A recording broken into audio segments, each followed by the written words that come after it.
boa noite. Vamos iniciar então mais um estudo nosso do Evangelho de Mateus, um estudo minucioso que a gente realiza já há 9 anos, né? Um estudo minucioso, detalhado, pormenorizado, aprofundado, extremamente aprofundado e sem a menor pressa, né? Não temos a menor pressa de completar o livro de Mateus, né? E quando isso acontecer, a gente começa de novo. É assim que funciona o nosso trabalho já nesses anos todos. Por isso, nós estamos ainda no capítulo 13 do Evangelho de Mateus. Numa parte do capítulo 13 em que a metáfora corrente é a da semente, do grão, né? Então vimos lá a parábola do semeador, a parábola do joio e do trigo, a parábola do fermento, que está ligado, de certa forma, ao grão, ao trigo, à farinha, né?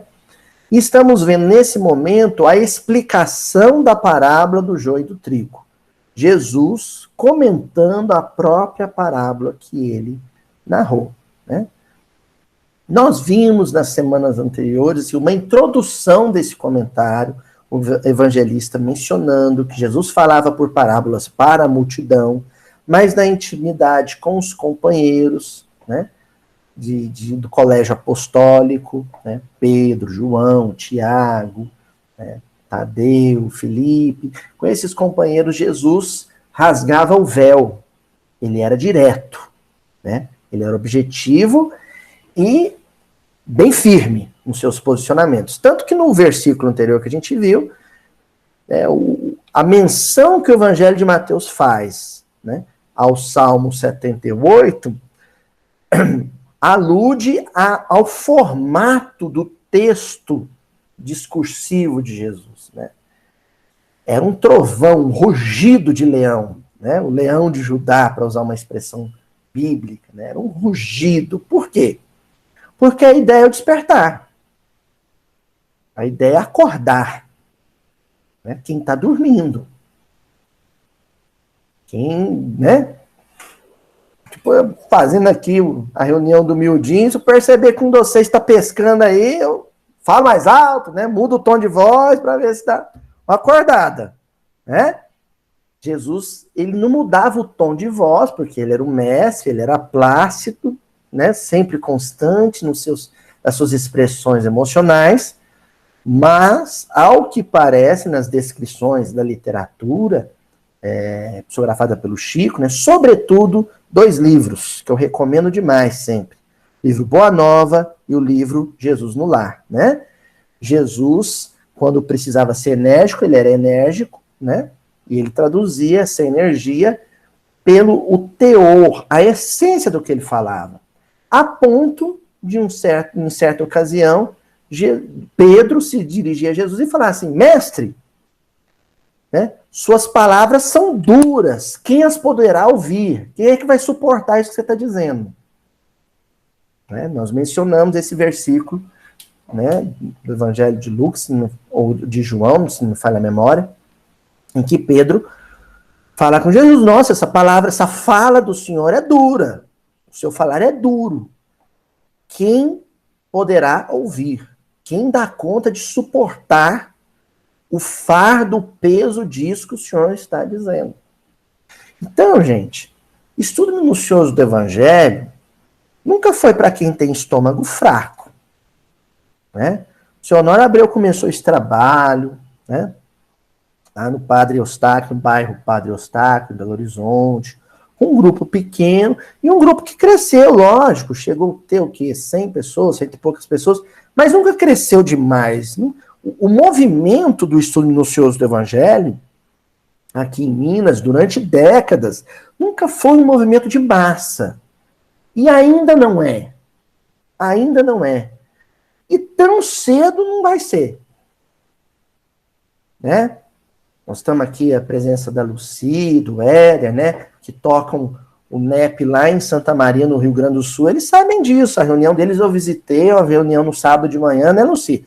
Não é uma reunião para a multidão, é para um pequeno grupo, né?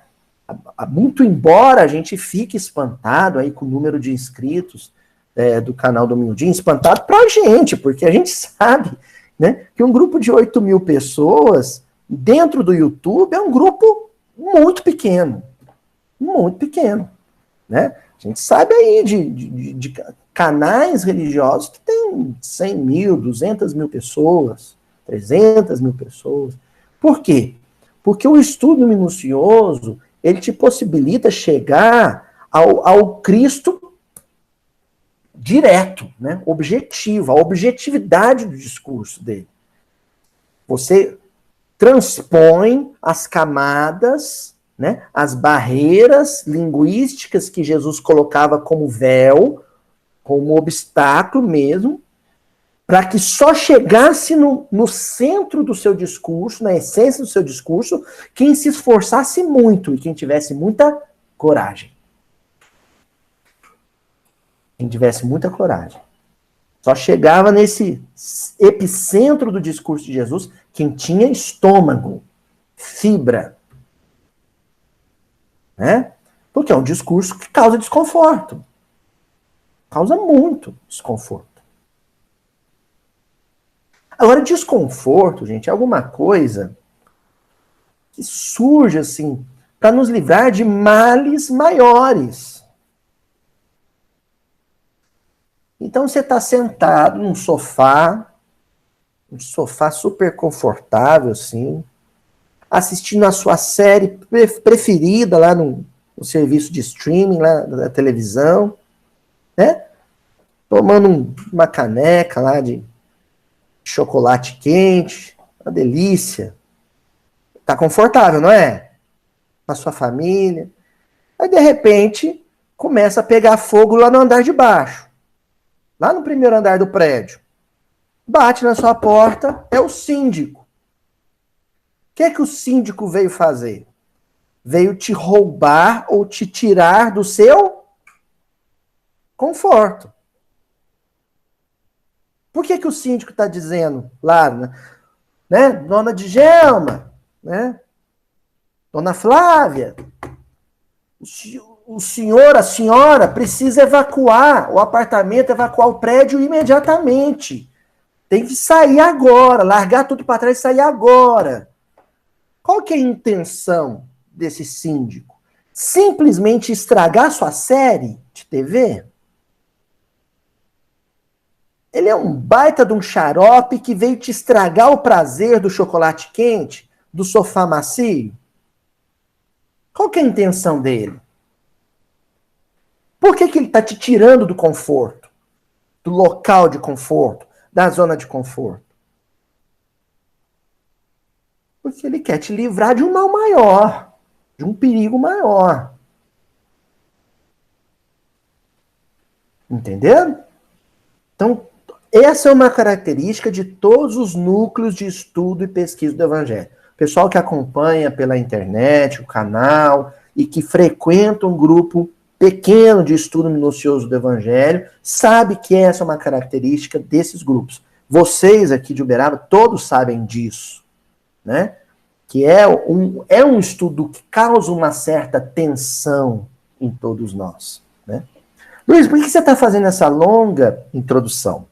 Porque o nosso versículo de hoje é justamente o versículo em que Jesus começa a dar nome aos bois na parábola do joio e do trigo. E lá no versículo 37, diz assim, em resposta disse, agora o Cristo vai começar a falar, o que semeia a boa semente é o filho do homem. O que semeia a boa semente é o filho do homem. Já estudamos essa expressão há muitos miudinhos atrás. Vamos estudar novamente aquela velha regra que eu já falei sobre estudo minucioso do Evangelho. Quando uma expressão é recorrente, não é porque o evangelista não tinha outras palavras, não. É porque ele queria que o estudante, o aluno, voltasse nessa expressão e cada vez que nela retornasse, aprofundasse um tanto mais. De que expressão eu estou falando? Ben Adam, filho de Adão. Já estudamos ela, vamos estudar hoje novamente, só que agora, né? Mas 100 metros de profundidade agora. o filho de Adão. O que é filho de Adão? É um hebraísmo. Hebraísmo são expressões que só faziam sentido para hebreus. Eu nem estou falando judeus de um modo geral. Eu estou falando especificamente aquela comunidade na Palestina do século I. Era uma expressão linguística típica do hebraico antigo. Ben Adam, filho de Adão. Quem que é o filho de Adão? É o homem de carne e osso. Não é o espírito, é o homem de carne e osso. Quem melhor explicou isso, curiosamente, foi nosso professor Allan Kardec, no Livro dos Espíritos. Quando ele fala, quando ele define alma. Quem lembra disso? Na introdução do Livro dos Espíritos. Alma, segundo Allan Kardec, é o espírito encarnado. Então, nós estamos falando de espírito, perispírito e corpo físico. O espírito encarnado. É o que ele vai chamar alma. Na obra básica da codificação kardeciana, todas as vezes que aparecer a expressão alma, Kardec está se referindo a um espírito encarnado, um homem, um Ben Adam, um filho do homem. Todo encarnado é Ben Adam, é filho do homem. É o que significa essa expressão. O espírito que está encarnado. Tá bom? Portanto, nosso Senhor Jesus Cristo, governador espiritual do orbe, né? Nós vamos convencionar assim. Né? O espírito em si não tem nome. Esse nome, Yoshua, né? Jesus, é um nome que foi dado para ele naquela encarnação específica da Palestina do século I. Ele é o nosso Cristo, ponto. Ele encarna na manjedoura, filho de José, filho de Maria, nascido em Belém, foi morar na Galiléia, numa cidade chamada Nazaré, depois muda para Cafarnaum, vive lá, é crucificado, executado em Jerusalém, aos 30 e tantos anos, 37, 38 anos, possivelmente. Esse homem que recebeu um nome, Yehoshua ben Yosef, José, filho de José.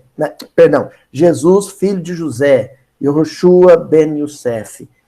Ele é um Ben Adam. Ele é um encarnado. Ele é um filho do homem. Aí quando vocês virem a expressão normalmente precedida de um artigo de letra maiúscula, né? Alguns tradutores fazem isso. O Haroldo não fez isso na tradução dele, mas é muito comum colocar o F de filho do homem em letra maiúscula. É quando o tradutor está querendo enfatizar que Jesus ou o evangelista está se referindo a ele, ao Cristo encarnado, ao filho de José e Maria. O rapaz de 30 e poucos anos que viveu na Palestina do século I. Tá bom? Ele é o semeador do trigo da boa semente. Ele é um semeador. Luiz, e o que é a boa semente? Cenas para os próximos capítulos. Né? Jesus vai explicar o que é o trigo, vai explicar o que é o joio, vai explicar o que é, né? Quem é que plantou o joio. Ele vai explicar isso tudo. Mas a primeira informação que a gente tem que ter. Alguém plantou trigo. Alguém plantou a boa semente. Quem é esse alguém? Nosso Senhor Jesus Cristo. Né? Mas ele encarnado. É bom a gente falar isso antes, porque houve uma deliberação governamental do Cristo de nosso planeta, do rei de nosso planeta, com seus pares, os demais cristos, onde se deliberou, se decidiu que a Terra carecia, necessitava da encarnação de um Cristo. Isso é raro, isso não acontece todo dia. Cristos não encarnam mais. Entenderam? Encarna homens. Nós, como diria Guimarães Rosa, homem humano, né? Nós encarnamos. Anjos com alguma frequência em nosso benefício. Alcione Villamil, Lívia Lentulus, Célia Lúcius, Abigail. Certo? Agora, os Cristos, eles não encarnam, eles só administram. Porque essa coletividade de gestores espirituais do nosso sistema solar, e, sobretudo, este gestor do nosso orbe, por que consideraram a importância da encarnação de um Cristo? De que um deles encarnaria no planeta Terra. De que o Cristo da Terra encarnaria. É o que nós vamos estudar hoje. A resposta mais simplória, mais direta, é que ele precisava semear o trigo no campo. Ponto. Ele precisava semear o trigo no campo. Ele precisava espalhar a boa semente. Ponto. Em que isso implica? Então nós vamos deixar o Emmanuel explicar para a gente hoje. Tá bom? Então hoje nós vamos usar pouquíssimo livro. Praticamente só 2.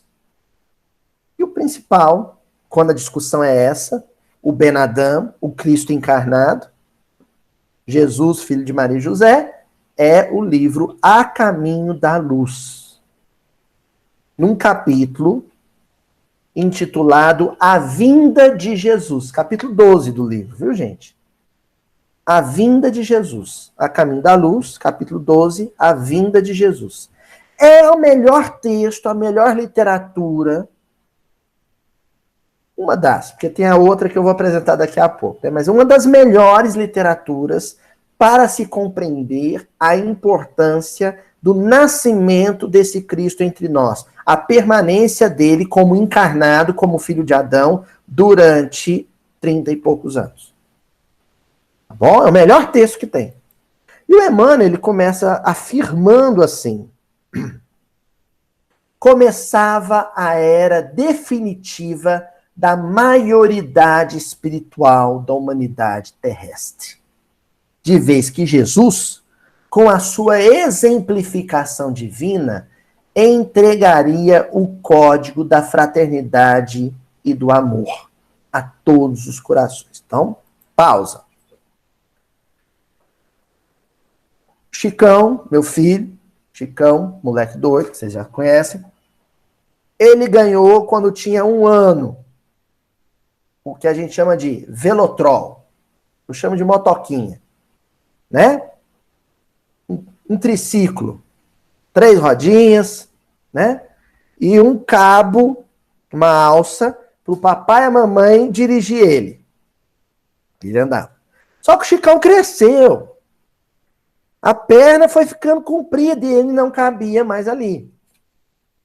Aí o padrinho Luizinho, lá do Rio de Janeiro, pegou e presenteou ele no Natal agora com uma bicicletinha.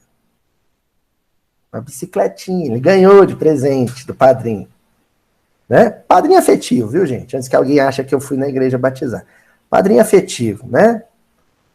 A bicicletinha tem 2 rodinhas laterais. Então tem as 2 rodas principais e 2 rodinhas laterais.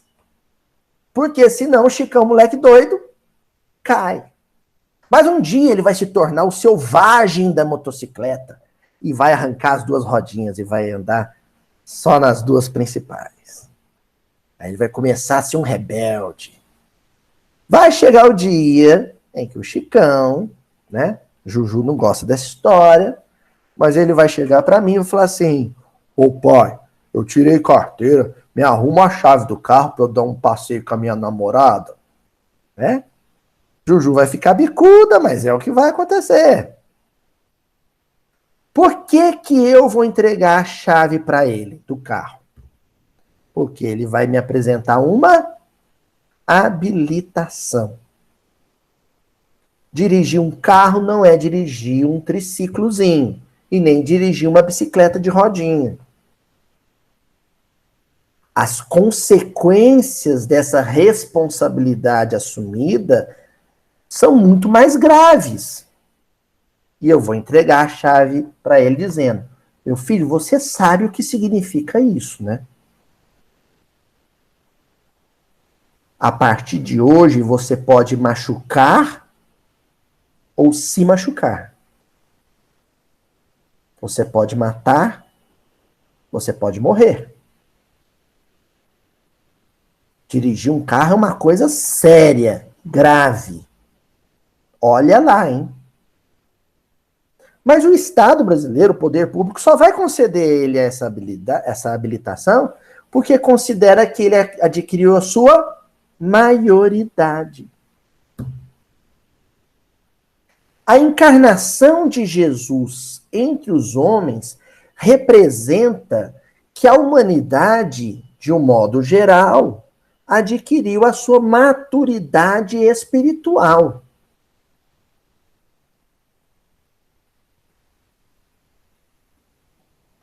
Coisas que nós fazíamos antes da encarnação de Jesus e que eram toleráveis ou compreensíveis, com a vinda de Jesus, não o são mais.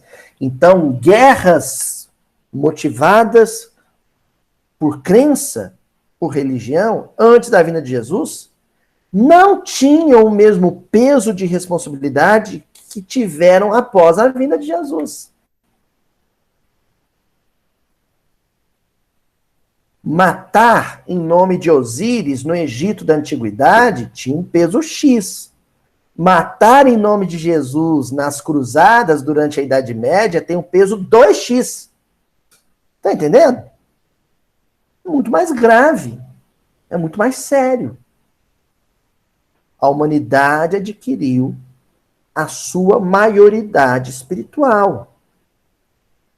Então Jesus deve ser constantemente revisitado, revisto, reestudado, reavaliado, repensado.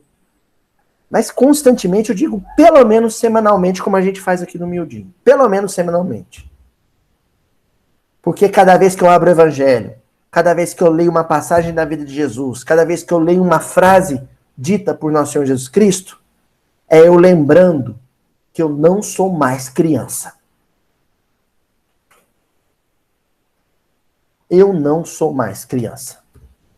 Eu não posso mais fazer molecagem. Espiritualmente, nós já estamos com os cabelinhos brancos. Espiritualmente, viu, gente? Né? Eu não tenho cabelo branco, graças a Deus, né? Que eu raspo a cabeça. Mas espiritualmente, nós já estamos maduros. Certas coisas, certas atitudes ficam feias no comportamento de um homem maduro. Concorda? Você entende quando é feito por um menino de 15 anos, mas é difícil de entender quando é feito por um senhor de 50 anos. Espiritualmente é a mesma coisa. Por que que a espiritualidade joga tão duro com a gente? Porque estamos crescidinhos. Tá? Avança o Emmanuel dizendo assim: do seu divino apostolado, nada nos compete dizer em acréscimo das tradições que a cultura evangélica apresentou em todos os séculos posteriores à sua vinda à Terra. Reafirmando, todavia, que a sua lição de amor e de humildade foi única em todos os tempos da humanidade. Então, olha só. Veio Sócrates, veio Confúcio, veio Buda, né? Veio São Francisco de Assis. Isso nós estamos falando dos avatares religiosos. Os grandes estadistas todos, né? Napoleão, Júlio César, né? Dom Pedro II, grandes homens de gênio da ciência e das artes, Leonardo da Vinci, Michelangelo, Isaac Newton. Mas a vinda de Jesus, a contribuição dele para o desenvolvimento da humanidade é ímpar, não tem nada que se pareça não tem nada que se pareça com o impacto sócio, psíquico e emocional que a encarnação dele significou para a humanidade. Foi um sacode na humanidade. Jesus falou de bem-aventurados os aflitos numa sociedade escravocrata. Ele falou que felizes era o escravo e não o imperador numa sociedade escravagista, mas em âmbito global. Todas as sociedades do mundo na época eram escravagistas. A gente tem noção do impacto disso. Sócrates não tem um discurso anti-escravidão. A escravidão comum na Grécia, do século de Péricles, do século V a.C., ela não é criticada por Sócrates. Ela não é posta por Sócrates na berlinda, não. Não que Sócrates não seja um dos maiores, um ministro do Cristo, mas nós estamos falando no contexto histórico. Na sua encarnação como Ben-Adano, como um homem grego chamado Sócrates. Nesse particular, a encarnação de Jesus, ela é única, ela é ímpar.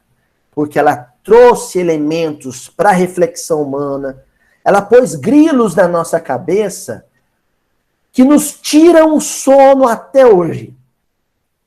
Nos roubam o sossego até hoje. Jesus é aquele síndico que veio nos tirar do conforto para nos salvar do incêndio. Certo? Ó, continua Emmanuel. Sim, o mundo era um imenso rebanho desgarrado. Cada povo fazia da religião uma nova fonte de vaidades, salientando-se que muitos cultos religiosos do Oriente caminhavam para o terreno franco da dissolução e da imoralidade. Ó, vamos pausar aqui, não vou ler até o final não, vamos pausar aqui, espera aí. Emmanuel é um doutor em retórica. Ele já como senador Públio Lentulus, ele era, né, aluno dos grandes retoristas da tradição grega. Depois, como Nestório, ele vai ser aluno de Policarpo de Esmirna, dos grandes mestres do cristianismo nascente. Então, Emmanuel sabe jogar com o tempo verbal, de modo a aquilo constituir não só uma informação histórica, mas também uma ironia presente. Porque o homem não era, de fato, um rebanho desgarrado. O homem é ainda um rebanho desgarrado. O que Emmanuel quer fazer com o seu texto é causar calafrios. Ele quer que a gente leia e fale assim, o homem era. Não é mais, né? Não, né? É? É ou não é? Entendeu? Isso faz você prender a respiração. Eu sou uma ovelha desgarrada? Notem bem, eu não estou dizendo que eu sou uma ovelha sem cuidador, sem pastor. Eu não sou uma ovelha desamparada, eu sou desgarrada. O pastor, o cuidador, o tutor, está fazendo o serviço dele. Eu é que me afastei, eu é que me distanciei. Luiz, mas nós frequentamos grupo de estudo evangélico? Não, nós estamos em processo de retorno. Nós somos recém-convertidos. Estamos em processo de retorno. Estamos no ombro do pastor, voltando para o rebanho. Voltando para o redil, mas ainda não voltamos.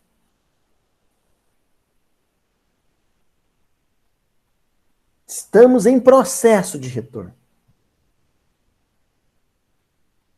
Então, a humanidade ainda é um rebanho desgarrado. Daí, o Emmanuel completar dizendo, né? Mas o Cristo vinha trazer ao mundo os fundamentos eternos da verdade do amor. Sua palavra mansa e generosa reunia todos os infortunados e todos os pecadores. Este é o grande desafio para o ambiente religioso da Terra hoje. Católicos, espíritas, protestantes, budistas. A religião é um bem estendido, ofertado aos pecadores, não aos virtuosos. Daí você tira duas conclusões. Primeira, qualquer companheiro de centro espírita meu pode e certamente será um pecador. Porque a religião é para pecadores. Então não há problema nenhum ele ser pecador. Para mim, não. É um problema dele. Mas não é um problema meu. E o segundo, se eu faço parte desse grande rebanho, que é a atividade religiosa no nosso tempo, eu sou pecador também. Porque o Cristo veio para pecadores.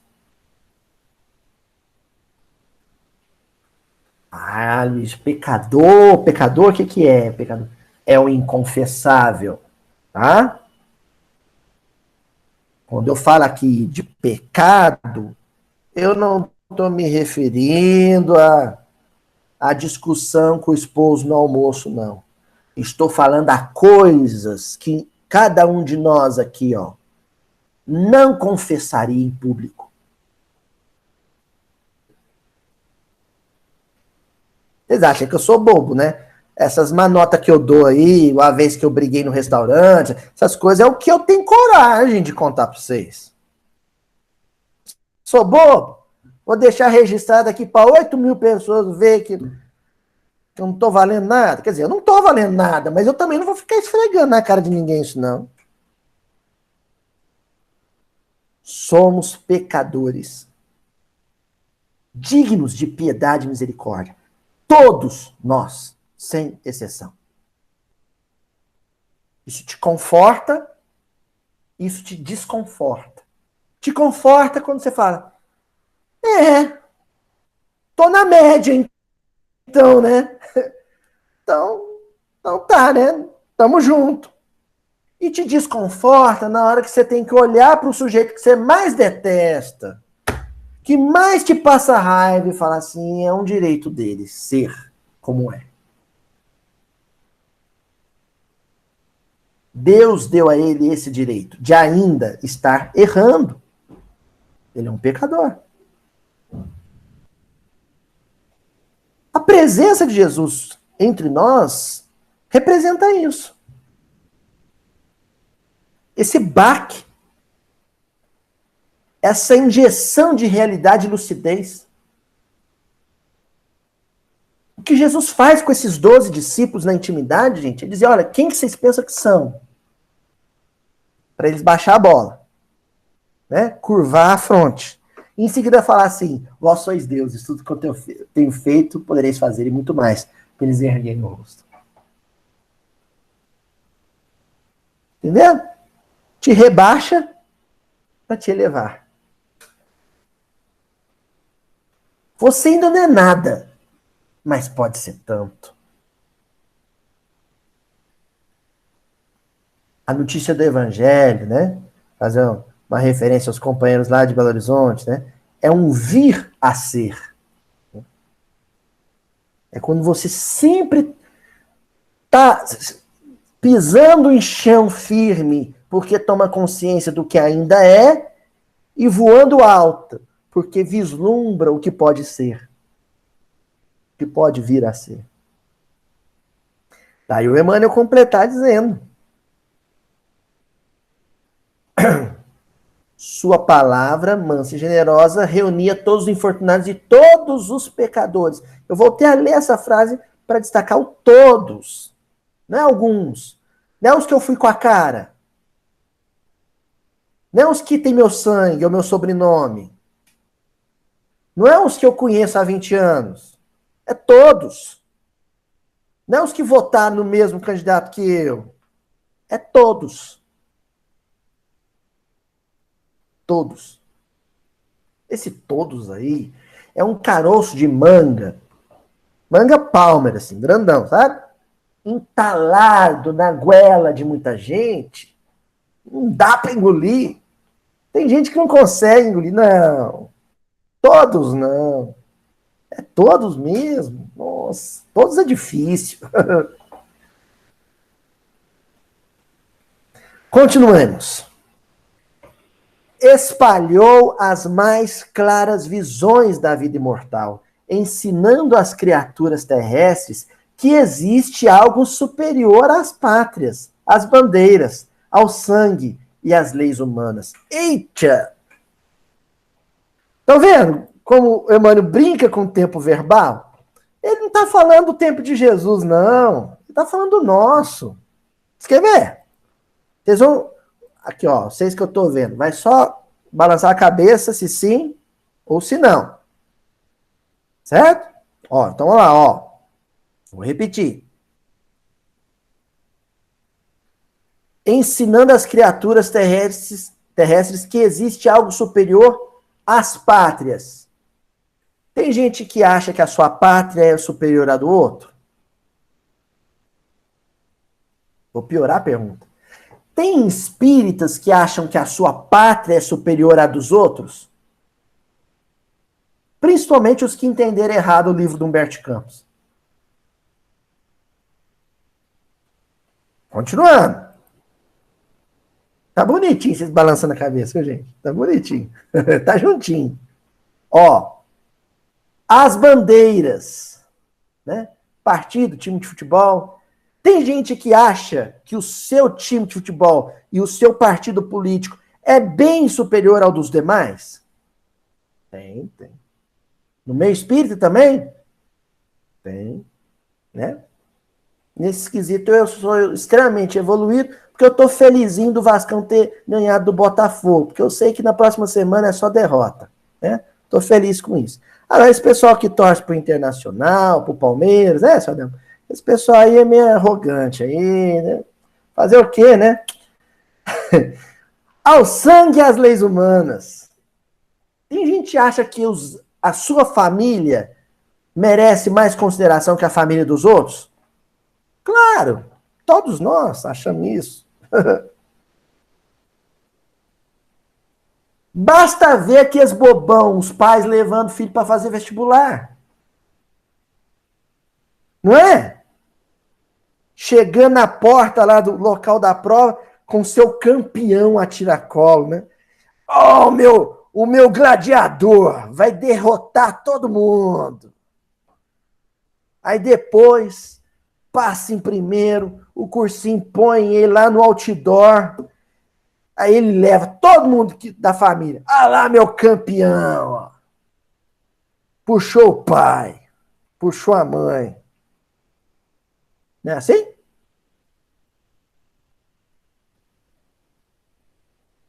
Então, esse impacto que a presença de Jesus teve na antiguidade, em que Jesus dizia, né, que samaritanos não eram melhores que judeus, e judeus não eram melhores que samaritanos, nem romanos melhores que gregos, nem gregos melhores que romanos. Esse impacto tem hoje também. Mexe com a arrogância de muita gente. Continua, Emmanuel.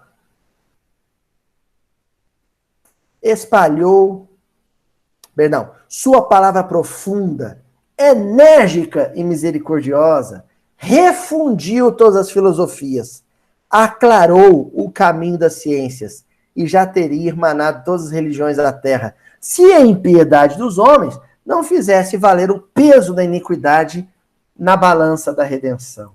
Eu acho lindo isso, refundiu todas as filosofias. O cristianismo é aquilo que há de melhor no liberalismo, aquilo que há de melhor no socialismo, tudo junto misturado. Ó, tem uns bobão que acham que Jesus era liberal, ou Jesus era socialista, então, né? Jesus o cristianismo é a síntese do que há de melhor no coração humano. Em todas as épocas, em todos os países. O cristianismo é o filé mignon da humanidade. Portanto, quem veste o cristianismo, quem assimila o cristianismo, quem se torna cristianismo, é alguém melhor. É melhor que os outros, sem acreditar que é. Sem professar que é. Mas passa a ser melhor que os outros.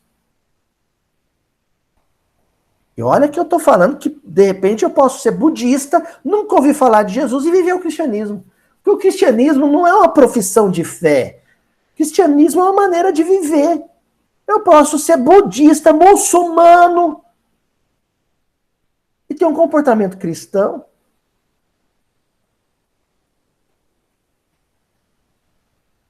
O comportamento do Cristo, que era um judeu, em termos de profissão de fé, ele foi circuncisado.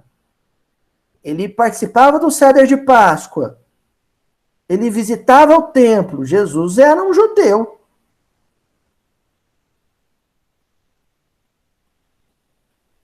Mas nunca deixou de ser o Cristo, por ser judeu.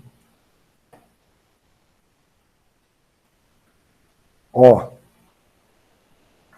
Acrescenta Emmanuel ainda no livro Caminho da Luz, ó.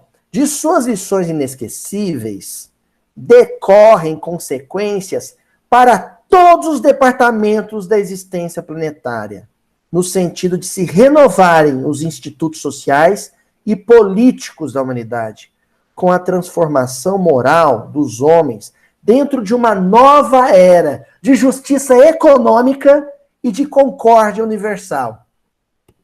O Chico Xavier, se tivesse psicografado este parágrafo nos dias de hoje, ia sofrer muito. Não que ele não tenha sofrido pelo que psicografou, mas hoje as pedras iam ser mais pesadas. Sabe por quê? Porque o que Emmanuel está dizendo aqui tem um impacto enorme. Quando ele afirma que o cristianismo, ele se mete, o cristianismo, ele se entranha, ele penetra em qualquer assunto. De vez em quando tem um companheiro ou outro que vem puxar a orelha no inbox, assim, e fala assim, ah, Luiz, você falou algumas coisas que isso aí é meio política, não é? Eu tenho vontade de dizer que não. Porque não. Eu não faço política no meu dia, claro que não, óbvio que não. Mas às vezes tenho vontade de dizer que sim, porque sim. O que no evangelho não é política?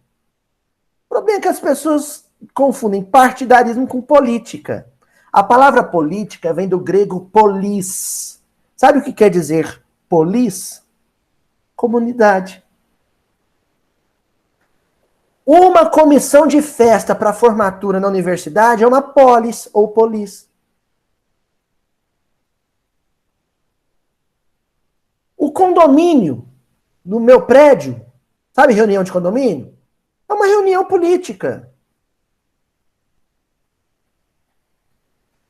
Sabe reunião de família, quando o chefe da casa, a chefe da casa, fala assim, ó, reunião de família ali na sala agora, em 10 minutos. Para falar da conta da água e da luz, que veio muito alta, para discutir com o filho, com a filha, com o marido, com a esposa, como é que vai baixar a conta de luz. Sabe isso? Isso é política. Isso se chama convívio. Então, se eu pego o versículo em que Pedro é admoestado por Jesus, em que Jesus pede para Pedro colocar a arma na bainha, e eu falo que hoje Jesus mandaria ele guardar o revólver, se desfazer dele, e não ter porte de arma, isso não é uma expressão política no sentido partidário. Isso é uma expressão política no sentido evangélico, cristão. Porque Jesus falou disso. Vamos repetir a fala de Emmanuel? Olha o que ele está dizendo, gente. Decorrem consequências para todos os departamentos da existência planetária. A ecologia é cristianismo. Cristianismo fala de ecologia, de desmatamento. Cristianismo fala de desigualdade social. Ora essa. Então, o que a Casa do Caminho em Jerusalém fazia se não distribuir melhor o pão, o remédio? Se uma casa cristã abre suas portas para distribuir pão, é porque ela reconhece que tem pessoas que não têm pão. Isso não é uma atitude política? Ou não?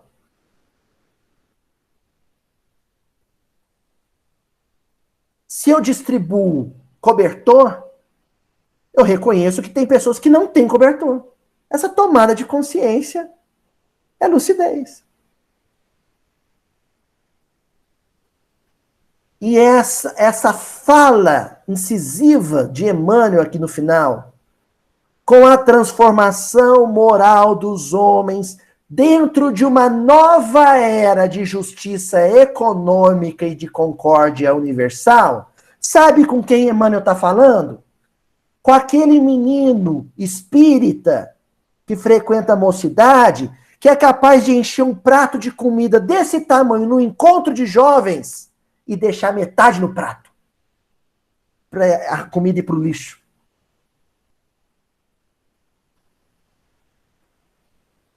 Desperdício de comida em encontro espírita é injustiça social. Viu, Clarinha? Encher o prato de comida, coloca... Eu aprendi com a minha avó. Você volta a panela quantas vezes você quiser. Não é assim? Isso não é etiqueta? Não é bons modos?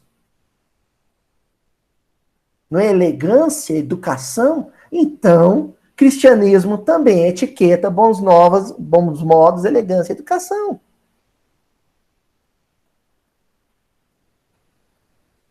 Eu estou incomodado, estou angustiado. Eu estou de férias, mas eu estou sofrendo com um negócio. Tem uns galhos do meu limoeiro, meu limão siciliano, que está varando para o lado do vizinho. Eu estou incomodado com isso. Isso é cristianismo. Toda vez que eu vejo que o meu limoeiro está atravessando para o lado do vizinho, que o vizinho pode estar chateado comigo, eu lembro do Evangelho, eu lembro de Jesus e fico incomodado. Tem que achar um tempo para ir lá e cortar o galho no limoeiro e pedir desculpa para o vizinho. É isso que o Emmanuel está dizendo. O cristianismo penetra em todos os campos da vida. Se na quarta-feira que vem eu chegar aqui e falar para vocês que só deve ter direito ao auxílio emergencial pessoas que realmente precisam, que passam fome, isso não é uma fala política, é uma fala evangélica.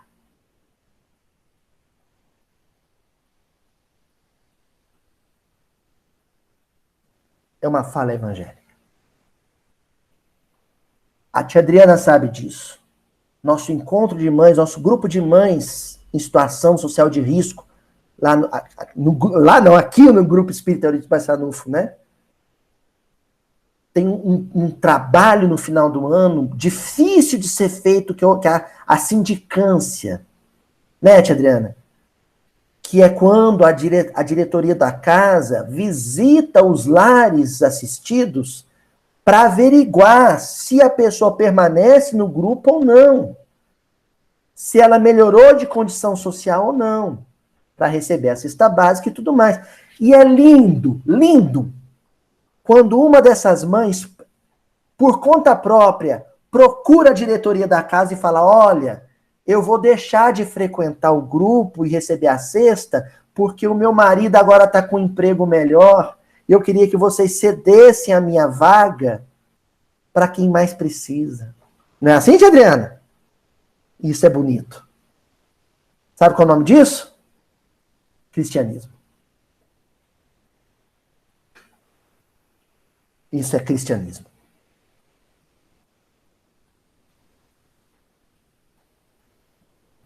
Hein?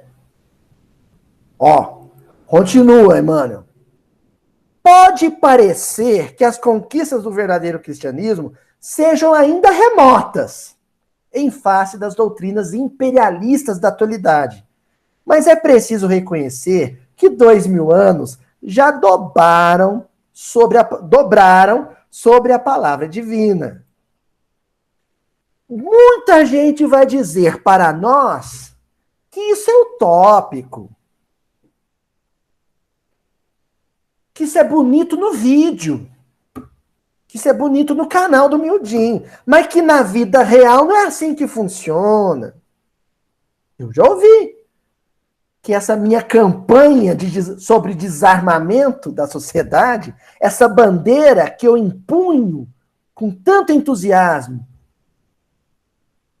eu já ouvi de companheiro espírita na casa espírita, olha, Aloísio, na vida real precisa de armas. A gente vai ouvir isso das pessoas, que é utópico. O pacifismo pacificador de Jesus Cristo é uma utopia, que a vida real, ele não cabe nela. Aí, olha aqui que o Emmanuel está dizendo, que coisa linda. Pois é, só que esse discurso está aí há 2000 anos e ninguém apaga ele. Há 2000 anos esse pacifismo é repetido, e repetido, e repetido. Imperador nenhum do mundo conseguiu sufocar a voz dos primeiros cristãos.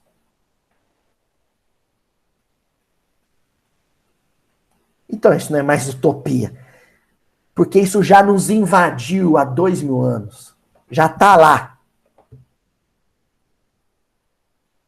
Eu não consigo mais me livrar de Jesus.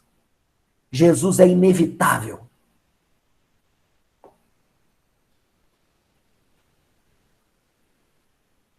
Não dá para fugir dele mais. Ele está aí.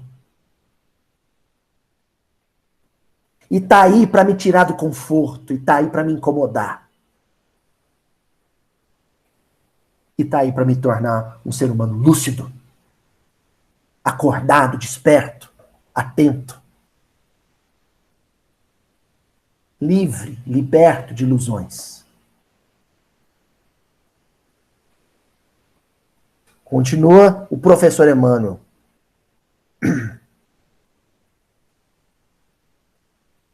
Dois 2000 anos em que os homens se estraçalharam em seu nome, inventando bandeiras de separatividade e destruição.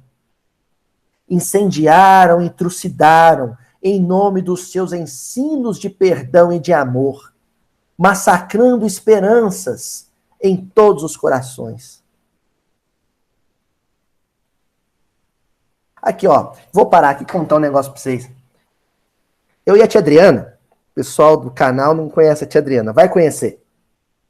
Adriana de Macedo, professora Adriana de Macedo. Nós temos mais ou menos, tem que fazer as contas certinho, mais ou menos uns 35 anos de convivência.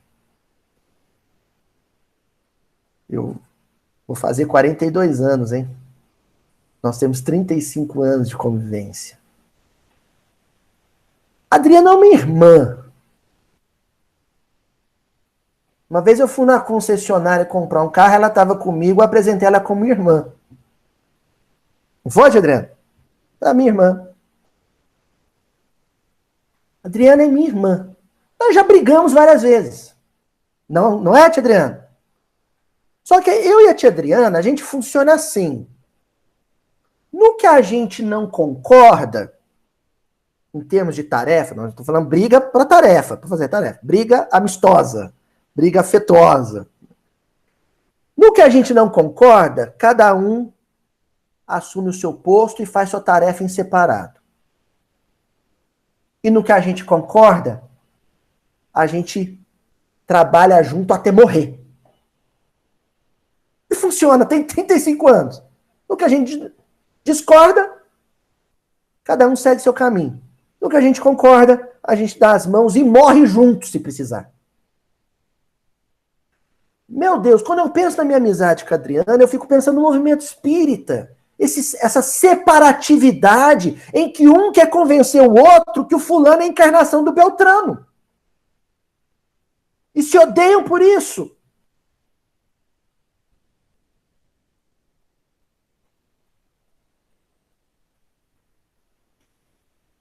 A tia Adriana gosta do seu Madruga. Eu gosto da dona Florinda. Pronto. A gente não precisa se odiar por isso.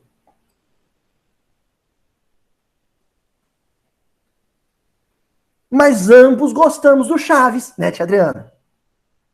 Ambos gostamos do Chaves. Pronto, acabou. Fechou. Questão.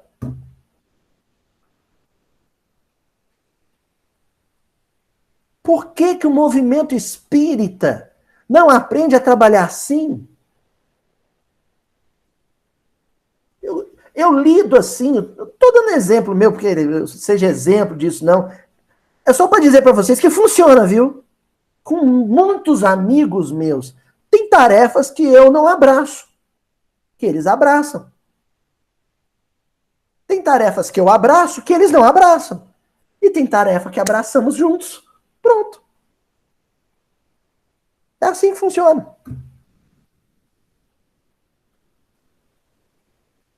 Foi isso que nosso Senhor Jesus Cristo propôs, por exemplo, para Paulo e para Tiago. Paulo e Tiago não precisavam ter se detestado daquela maneira. Tiago achava que ele tinha que gastar tempo e energia com o povo hebreu, com Jerusalém. Paulo achava que tinha que gastar tempo e energia com os gentios, com os gregos que não conheciam nem o monoteísmo.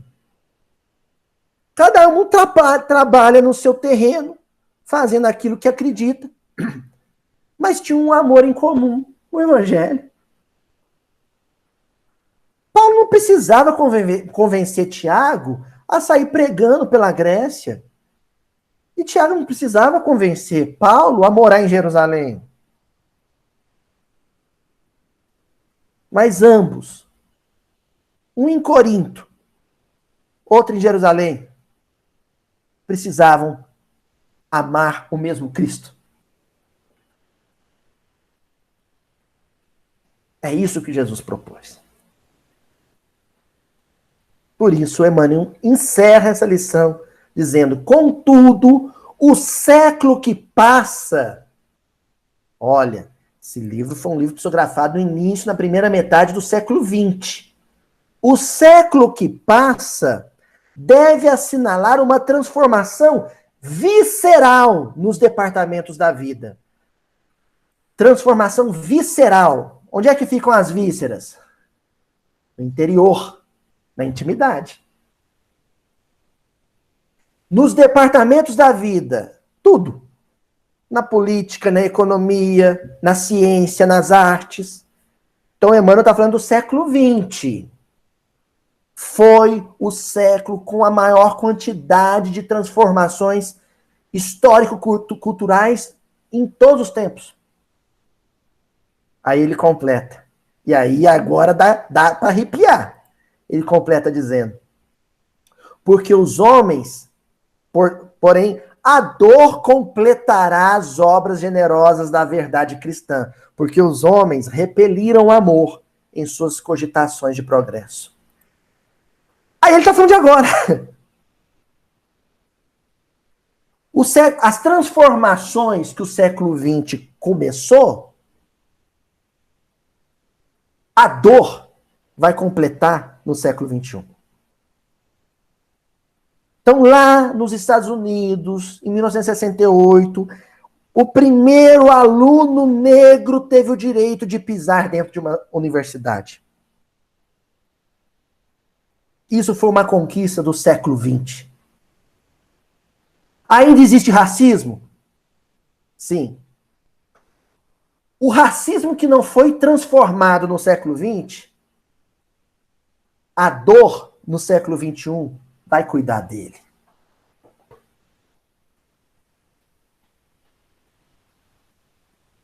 Então, lá na década de 60 e 70, as mulheres começaram a reivindicar direitos no mercado de trabalho, direitos iguais no mercado de trabalho. Muita transformação foi feita nesse sentido. Mas ainda existe machismo nas empresas, não existe? O machismo que não quis se transformar com as mudanças do século XX, a dor do século XXI vai cuidar dele.